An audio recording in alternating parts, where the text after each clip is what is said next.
আমাকে বিভিন্ন ক্যাটাগরিতে মনে করা হয় যে ওই জায়গার জন্য অ্যাপ্রোপ্রিয়েট, তখন এটা ভেবে দেখার বিষয় যে সামগ্রিক এই বিষয়গুলো ঠিক হচ্ছে কিনা, সরকার জনগণের মতো করে কথা বলছে কিনা, ভাবছে কিনা।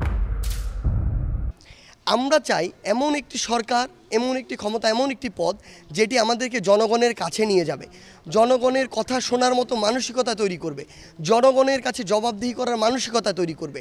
এই সামগ্রিক জায়গায় অন্তর্বর্তীকালীন সরকার আমাকে হোক, উত্তরবঙ্গের অন্য যে কাউকে হোক, কোয়ালিটির জায়গা থেকে হোক, স্পিরিটের জায়গা থেকে হোক, এই অভ্যুত্থানে নিজের অংশগ্রহণ বা বিশ্বস্ততা পরিচয় বা ওটি ধারণ করার জায়গা থেকেও যদি মনে করে, সেটা আমি ব্যক্তিগতভাবে সার্জিস শুধু নয়, অন্য কেউ যদি মনে করে তাকে ওই জায়গাগুলোতে যোগ্য সামগ্রিক বিষয়ে যে কাউকে সেই জায়গাটিতে নিতে পারে।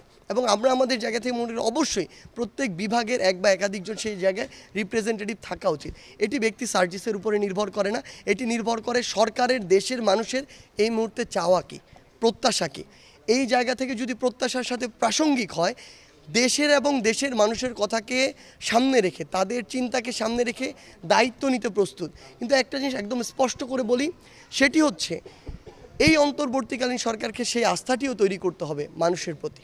এই আস্থাটি যদি মানুষের প্রতি তারা তৈরি না করতে পারে, তাহলে মানুষ কিন্তু ওই যে তাদের প্রতি যে এখন তাকিয়ে রয়েছে, এই তাকিয়ে থাকা থেকে কিন্তু চোখ ফেরাতে পারে, মানুষ এটি করতে পারে সেই জায়গা থেকে।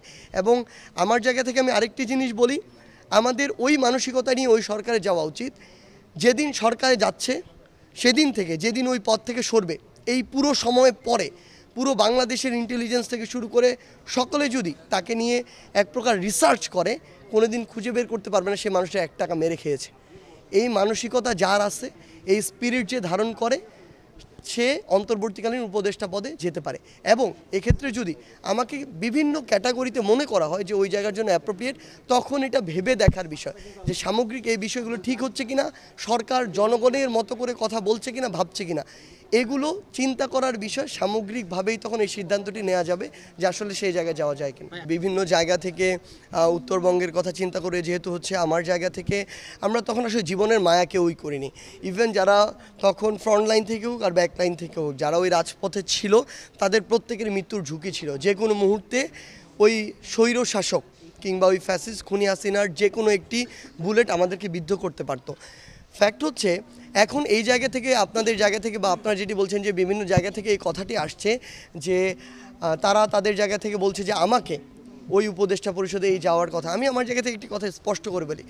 প্রথম কথা হচ্ছে, যে মানুষটি দেশের জন্য যে কোনো মুহূর্তে জীবন দিতে প্রস্তুত ছিল, এখনও আছে, ভবিষ্যতেও থাকবে, তাকে যদি দেশ এবং দেশের মানুষের জন্য কোনো একটি দায়িত্ব দেয়া হয়, তার সেটি নিতে কোনো পিছুটান থাকবে না।